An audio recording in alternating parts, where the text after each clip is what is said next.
Shalom Tree Worship Community, dimanapun Anda berada, mari kita bersama-sama memuji dan menyembah Tuhan, menyenangkan hatinya Tuhan.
ini kami masih bisa mendengarkan berita firman Tuhan yang boleh terus menuntun hidup kami, yang boleh terus memberikan kekuatan buat kami. Dan biarlah Tuhan kami boleh menjadi mengikut Tuhan Yesus yang setia, yang mau senantiasa menghidupi firman-Mu. Terima kasih Tuhan, terima kasih untuk kebaikan Tuhan. Kami percaya bahwa Tuhan yang senantiasa membimbing kami, memberikan yang terbaik buat kami. Masa depan kami ada di dalam tangan Tuhan. Biarlah Tuhan kami tidak khawatir, kami tidak usah takut, tetapi ketika kami berjalan di dalam kebenaran firman Tuhan, maka kemenangan, keberhasilan, keberuntungan akan kami dapatkan. Terima kasih Tuhan, urapi hamba-Mu yang Tuhan sudah tunjuk pilih pada saat ini Tuhan Yesus untuk menyampaikan firman Tuhan. Kami mau sambut firman-Mu dengan penuh sukacita di dalam nama Tuhan Yesus. Kami bersyukur, haleluya, amin. Puji Tuhan. Midweek Worship Community, kita percaya bahwa saat ini pun kita pasti akan mendapatkan berkat lewat firman Tuhan. Amin. Yang pasti akan selalu memberikan kekuatan buat kita semua. Firman Tuhan saat ini akan dibawakan oleh Pastor Yeri Patinasarani. Rejoice! Shalom teman-teman Midweek Worship, apa kabar? Saya Yeri Patinasarani mau mengajak kita sama-sama belajar firman Tuhan. Mari kita siapkan hati kita dan kita persiapkan juga batin kita sehingga apa yang kita dengar, firman Kristus melahirkan iman yang membuat kita bisa mengalahkan dunia ini. Saya percaya dimanapun kita berada, tangan Tuhan tidak kurang panjang untuk menolong kita dan telinganya tidak kurang tajam untuk mendengar seruan setiap kita. Jadi mari siapkan hati kita dan kita satu hati di dalam doa. Mari kita satu hati dalam doa. Tuhan, terima kasih, kami percaya dimanapun kami berada, Engkau menolong kami lewat kebenaran firman-Mu. Firman yang memberikan kami kekuatan, firman yang menuntun kami di setiap jalan dan langkah kami. Firman juga yang membangun visi yang besar dalam hidup kami dan firman yang menjagai hati dan pikiran kami. Hari ini Tuhan kami berdoa biar kuasa dan kebenaran firman-Mu menjadi nyata dalam kehidupan kami sehingga kami boleh peroleh sesuatu waktu kami mendengar firman Tuhan. Hari ini kami buka hati kami, terima anugerah yang dari Tuhan. Dalam nama Yesus kami alaskan doa dan ucapan syukur. Dan mari sama-sama kita katakan amin. Oke, puji Tuhan, shalom sekali lagi semuanya. Saya menyapa dari sini, saya berharap semua dalam keadaan baik dan sehat. Dan mari kita siapkan hati kita untuk mendengar kebenaran firman Tuhan. Nah, saya mau memulai dengan isu ini. Saudara, saya percaya sampai hari ini Tuhan masih berbicara lewat situasi dan kondisi. Jadi kalau kita bingung untuk mengenal dan mengetahui rencana Tuhan seperti apa, nah salah satu cara selain firman, tentu mimpi atau nubuatan dan sebagainya, cara Tuhan berbicara dalam kehidupan kita adalah melalui situasi dan kondisi yang terjadi hari-hari ini. Itu sebabnya perhatikan setiap situasi yang terjadi, setiap kondisi yang terjadi. Karena kondisi dan situasi juga merupakan salah satu alat Tuhan untuk berbicara kepada kita dan menyampaikan apa yang Dia mau bangun dalam hidup kita. Nah, saudara, saya menyampaikan sebuah fakta atau sebuah info ya bahwa Indonesia dari Sabang sampai Merauke, seluruh tatanan wilayah Indonesia mengalami kondisi seperti ini. Indonesia menempati urutan ketiga di dunia fatherless country. Artinya negara yang dimana bapak-bapak atau ayah-ayah di dalam negara tersebut tidak berfungsi secara maksimal, baik, dan normal seperti seharusnya. Artinya Indonesia ini mengalami sebuah krisis yang cukup serius, yaitu krisis kehadiran dan peran serta ayah di dalam keluarga atau dalam tatanan masyarakat. Saudara, saya harus jujur dan mengatakan buat setiap kita bahwasanya semua agama yang ada di Indonesia, termasuk kekristenan tentunya, belum mampu melahirkan ayah-ayah atau pemimpin-pemimpin keluarga atau imam-imam yang hebat yang bisa memimpin paling tidak keluarganya terlebih dahulu dan menghindari keluarganya dari berbagai krisis yang ada. Dan saya tahu persis bahwasanya kehadiran firman, kehadiran saudara dan saya, selain untuk kita makin mengenal dan mencintai Tuhan, tapi juga berdiri di titik krisis ini. Berdiri untuk menyelesaikan permasalahan ini. Karena sejatinya krisis ayah di Indonesia akan melahirkan begitu banyak krisis-krisis moral lainnya yang hampir tidak terbendung. Masalah narkotika, masalah hal-hal yang lain, prostitusi, masalah-masalah yang kita bisa lihat terjadi di sekitar kita, pembunuhan, pemerkosaan, hal-hal yang mungkin membuat hati ini terenyuh. Karena apa? Karena salah satunya dikontribusi ketidakhadiran seorang ayah dalam kehidupannya. Itu sebabnya saudara, paling tidak waktu kita dengar firman Tuhan adalah hal yang sangat penting untuk kita sadari bahwasanya membangun keluarga di dalam Tuhan itu merupakan sebuah prioritas dalam kehidupan ini. Saudara dengar, jangan sampai pelayanan dan pekerjaan menghancurkan keluarga. Jangan sampai kita menjadi pribadi yang hidup dalam dua identitas. Ketika kita di rumah berbeda, ketika kita di luar rumah berbeda. Ada banyak orang memiliki intelektual yang hebat, intelijensi yang hebat, pemikiran yang luar biasa ketika dia di luar rumah. Tapi ketika dia di dalam rumah, kemampuannya berbeda. Nah, itu sebabnya izinkan firman, kembalikan kita ke dalam tatanan yang sebenarnya Tuhan rindu bangun dalam kehidupan setiap kita. Saudara, peradaban umat manusia, sejarah menyatakan, bahkan dalam berbagai perspektif agama juga meyakini, dunia ini dimulai dengan seorang pria bernama Adam. Lalu muncullah Hawa dan sebagainya, saudara. Artinya, tidak bisa dipungkiri, peran serta seorang pria dan seorang ayah itu akan menjadi penentu yang sangat besar dan luar biasa. Nah, itu sebabnya dalam perspektif ini, dalam kesempatan saya juga ingin memberitakan firman Tuhan. Itu sebabnya gini, Tuhan pasti mendidik seseorang, bukan hanya memberkati seseorang. Sekali lagi, Tuhan itu rindu mendidik seseorang, bukan hanya memberkati seseorang. Kenapa banyak ayah atau keluarga atau orang tua tidak berfungsi hari-hari ini?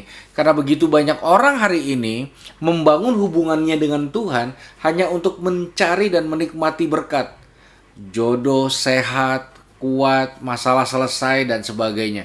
Sedikit orang yang tahu persis pentingnya didikan Tuhan dan memberi rasa hormat kepada didikan Tuhan. Saya ajak kita buka satu bagian firman Tuhan, saudara. Terambil dalam kitab Amsal 4, ayat yang pertama sampai ayat yang ke-9. Amsal 4, ayat yang pertama sampai ayat yang ke-9. Mari buka sama-sama Alkitab kita dan kita sama-sama membacanya. Saya akan bacakan dari sini, ya, saudara, perhatikan baik-baik kata demi kata. Amsal 4, ayat pertama sampai ayat yang ke-9, demikianlah firman Tuhan. Dengarkanlah hai anak-anak, didikan seorang ayah, dan perhatikan supaya engkau beroleh pengertian. Karena aku memberikan ilmu yang baik kepadamu, janganlah meninggalkan petunjukku. Karena ketika aku masih tinggal di rumah ayahku sebagai anak, lemah dan sebagai anak tunggal bagi ibuku, aku diajari ayahku, katanya, biarlah hatimu memegang perkataanku. Berpeganglah kepada petunjuk-petunjukku, maka engkau akan hidup. Perolehlah hikmat, perolehlah pengertian, jangan lupa dan jangan menyimpang dari perkataan mulutku. Janganlah meninggalkan hikmat itu, maka engkau akan dipelihara. Kasihanilah dia, maka engkau akan dijaganya. Ayat ke-7. Permulaan hikmat ialah peroleh hikmat, dengan segala yang kuperoleh, perolehlah pengertian. junjunglah dia, maka engkau akan ditinggikan, engkau akan dijadikan terhormat apabila engkau memeluknya. Artinya, saudara, didikan Tuhan yang seharusnya menjadi pedoman dan patokan di dalam hati orang-orang yang percaya, terutama para ayah yang memimpin keluarga, yang menjadi seorang imam, yang menjadi tiang kokoh di berbagai aspek tatanan kehidupan manusia. Artinya, kalau kita tidak menghormati didikan Tuhan, maka kita akan mengizinkan kerusakan-kerusakan terjadi dengan pasti dan aktif dalam kehidupan kita. Contoh, saudara, ada sebuah pertanyaan sederhana. Bagaimana cara mengotori sebuah ruangan yang paling mudah? Saya ulangi. Bagaimana cara mengotori sebuah ruangan yang paling mudah? Ya, saya berikan waktu saudara beberapa detik untuk memikirkan dalam hati mungkin cara mengotori sebuah ruangan yang termudah tentunya ya, yang termudah. Saya pun memikirkan banyak hal ketika pertama kali ditanya. Lalu saya tidak memprediksikan, ternyata jawabannya adalah diemin aja. Diamkan saja satu ruangan selama 2 bulan, 3 bulan, maka akan rusak atau kotor dengan sendirinya. Ada sarang laba-laba, debu, dan sebagainya. Kalau kita mau merusak mobil kita atau kendaraan kita, motor, jangan gunakan kendaraan kita 2 tahun ke depan. Maka itu bukan hemat, itu akan rusak. Jangan pakai sepatu kesayangan kita selama 2 tahun. Taruh yang manis dan 2 tahun kemudian bukannya awet tapi rusak. Artinya, tanpa didikan, tanpa intervensi, tanpa tempaan, tanpa sebuah asahan yang teruji terus-menerus, maka seseorang atau satu kehidupan akan masuk kepada fase kerusakan pasti. Gimana cara mau merusak pelayanan? Diamin aja, nanti rusak sendiri. Gimana cara mau merusak anak-anak? Diamkan saja, nanti rusak sendiri tentunya. Gimana caranya mau merusak pernikahan? Diamin aja, nanti akan rusak sendiri. Nah, mengizinkan firman intervensi, mengizinkan firman memiliki tempat yang luas dan besar di dalam kehidupan setiap kita, itulah yang menjadi penentu begitu banyak hal dalam kehidupan ini. Dimulai dengan jangan biarkan firman ada di atas intelektualitas kita. Jangan biarkan firman ada di bawah intelektualitas kita. Biarkan firman di tempat yang seharusnya, beyond, di atas intelektualitas kita, sehingga firman mendidik kita supaya kita bisa mendapatkan sesuatu yang bermakna dari Tuhan, yang berakibat kepada pemulihan yang pasti dan luar biasa. Contoh, kita tahu ada seorang tokoh di dalam Perjanjian Baru bernama Sakeus. Sakeus adalah seorang pemungut cukai, petugas pajak yang cukup terkenal meskipun negatif, tapi dia memiliki banyak hal yang orang lain tidak punya. Dia memiliki kekayaan yang cukup, dia terkenal, dia memiliki banyak fasilitas dalam kehidupan yang oke, dia mapan secara taraf hidup keseluruhan, bahkan lebih dari berbagai macam orang yang ada saat itu. Lalu pertanyaannya, apa yang sangat dia butuhkan dari Yesus sehingga Sakeus rela naik ke atas pohon ya untuk bisa berbuat sesuatu yang berbeda, tidak hanya diam di tempat, karena dia tahu persis ada hal yang sangat bisa dia dapatkan dari Yesus, dan ini yang paling penting, dia tidak mungkin mendapatkan hal itu selain dari Yesus. Makanya segitu ngototnya dia untuk mendapatkan apa, itu tanda tanya. Lalu singkat cerita, berjumpalah Yesus dengannya di bawah pohon. Lalu Yesus mengajak Sakeus makan bersama di rumahnya. Lalu ini yang terjadi. Apa yang terjadi? Sakeus mendapatkan apa yang dia cari dari Yesus. Terlihat dari mana? Setelah mereka selesai makan, Sakeus keluar dari rumah, mengembalikan semua uang yang dia dapatkan secara tidak jujur, dan menambahkan dari perbendaharaan keuangan dia yang dia belum pernah lakukan sebelumnya kepada orang-orang yang membutuhkan. Apa yang dia dapatkan dari Yesus? Bukan kekayaan, bukan kesehatan, bukan promosi, bukan tingkap langit yang terbuka, bukan promosi-promosi, bukan. Yang dia dapatkan dari Yesus adalah didikan Yesus dalam kehidupannya. Didikan yang merubah, didikan yang mencegah kerusakan-kerusakan terjadi. Itu sebabnya tidak ada jalan lain sebagai seorang pria, baik sudah menikah maupun belum. Salah satu hal yang harus menjadi kekuatan besar dalam dirinya, dalam kehidupannya adalah menghormati didikan Tuhan.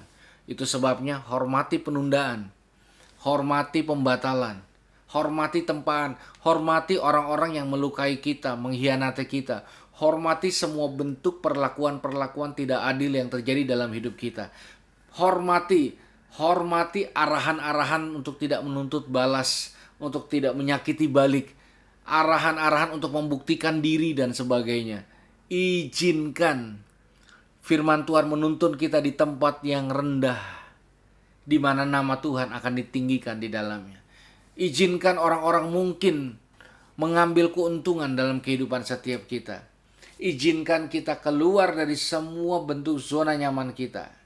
Intinya adalah izinkan didikan Tuhan jadi dalam hidup kita. Saudara, banyak orang menghindari didikan Tuhan.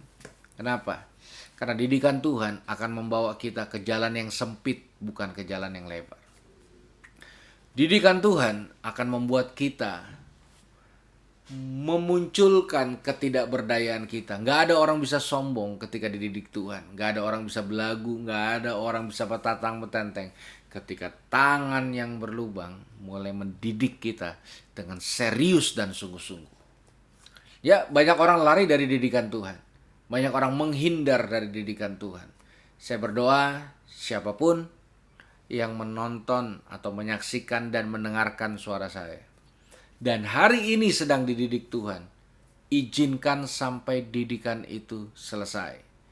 Jangan biarkan kita selesai melewati berbagai proses tanpa membiarkan didikan itu sampai tuntas.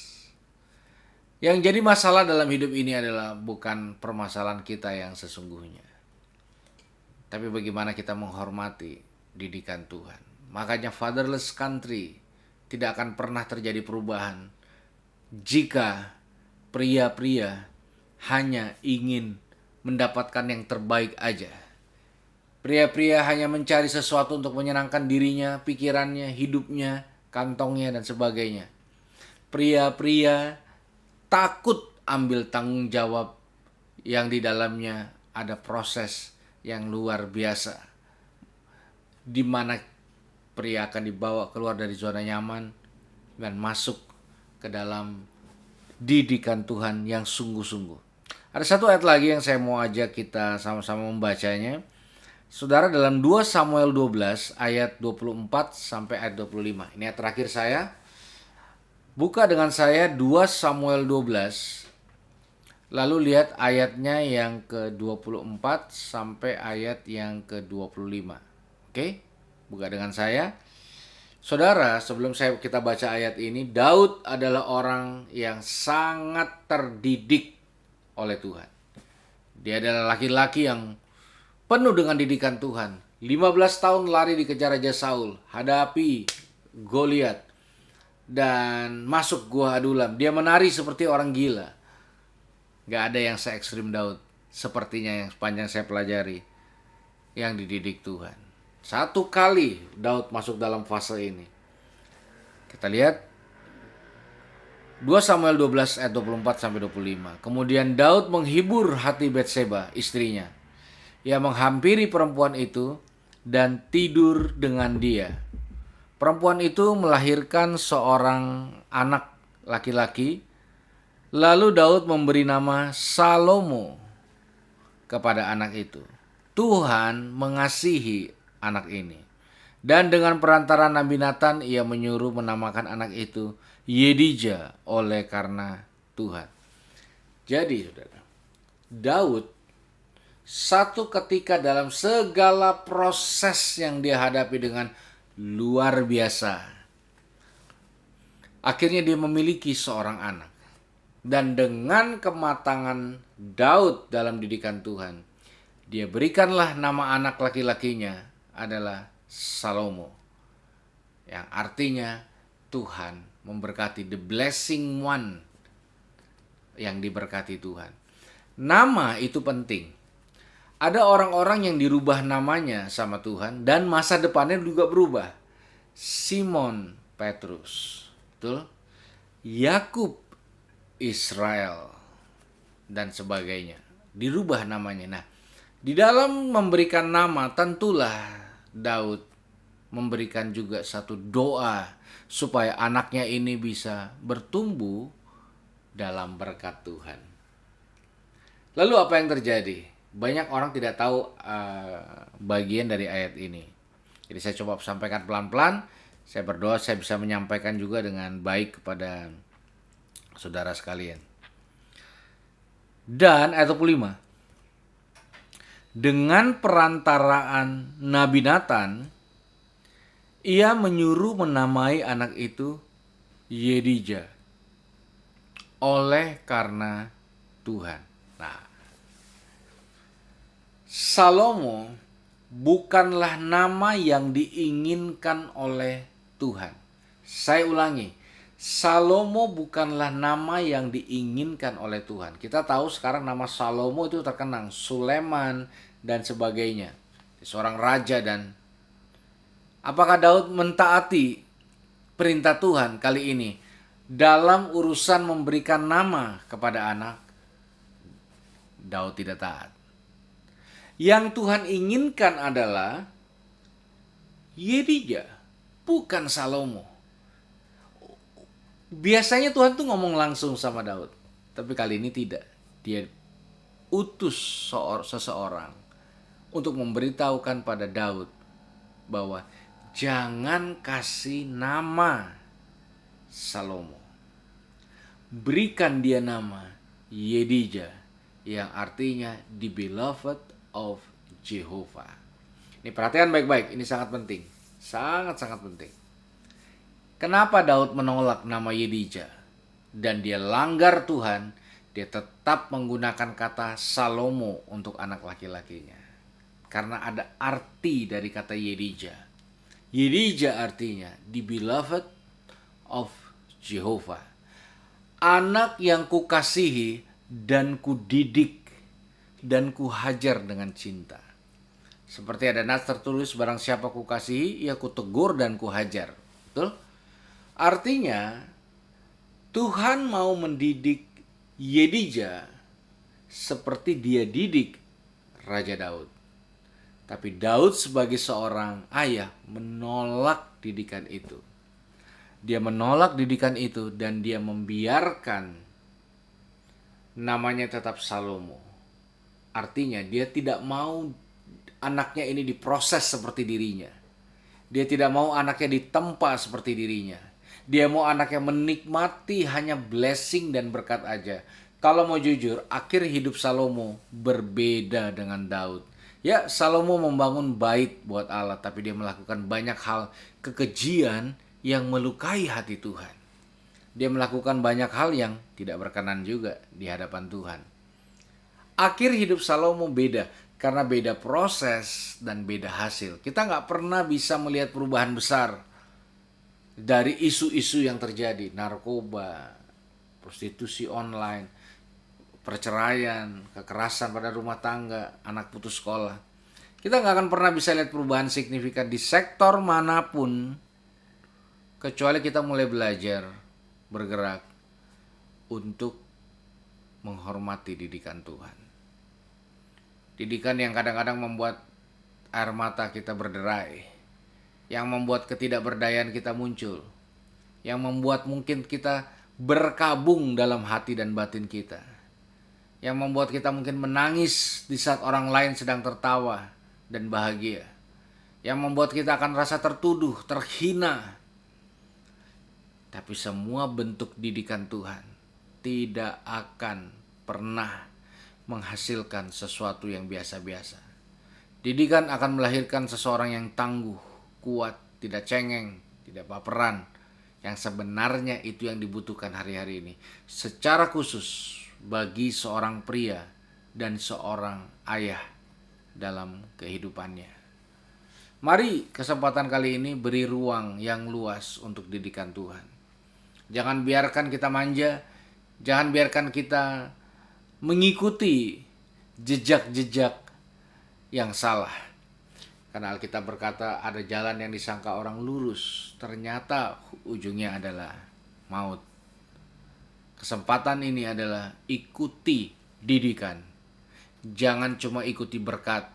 Berkat tidak akan pernah bisa merubah karakter kita.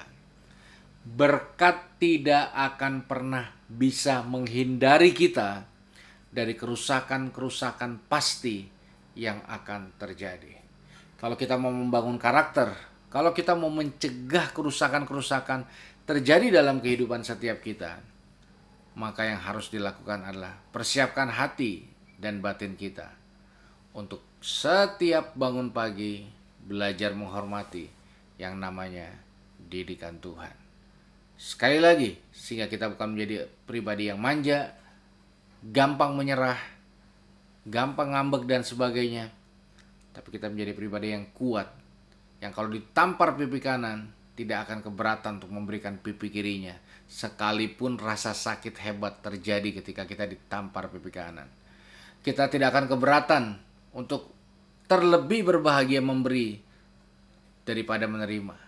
Kita mampu jadi kekuatan buat orang lain sekalipun kita butuh kekuatan. Kita mampu doakan orang lain supaya kita di saat kita sedang membutuhkan didoakan. Saudara dengar baik, banyak orang tua, kamu tutup dengan ini, banyak orang tua akhirnya memaksa anak-anaknya yang berkorban untuk dirinya. Karena mereka nggak mampu berkorban untuk anak-anaknya. Sedangkan dia akhirnya memaksa anak-anak yang berkorban untuk dia. Disitulah awal cikal bakal kerusakan hebat yang terjadi. Jadi marilah kita kembali kepada tatanan yang firman sudah atur dan tetapkan dalam kehidupan setiap kita. Jangan biarkan kita bertumbuh prematur rohani. Kita tidak mengalami kekuatan-kekuatan sejati. Kita hanya sibuk dalam hingar-bingar aktivitas tanpa ujung. Hormati didikan Tuhan. Ikuti didikan Tuhan. Sampai kita tutup mata suatu saat. Biarlah Tuhan mendapati kita tetap setia berjalan beserta Dia dalam suka dan duka, dalam berkat maupun dalam didikan yang sempurna. Amin. Mari kita berdoa.